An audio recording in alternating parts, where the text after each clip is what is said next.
kış, kış, kış. Kış mevsimi başladı. Kış mevsimi başladı. Kış mevsimi başladı.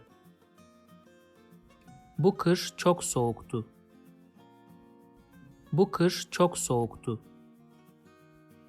Bu kış çok soğuktu. Kış ilkbahardan önce gelir.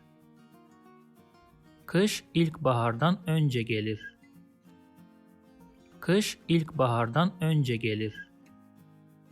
If you like this video, please subscribe to my channel below for more videos on Turkish grammar, vocabulary, and pronunciation. Also, if you think this video can benefit somebody else, please share it with them. Last, if you have any comment or request, please provide your feedback in the comment section below and I'll do my best to respond as soon as possible.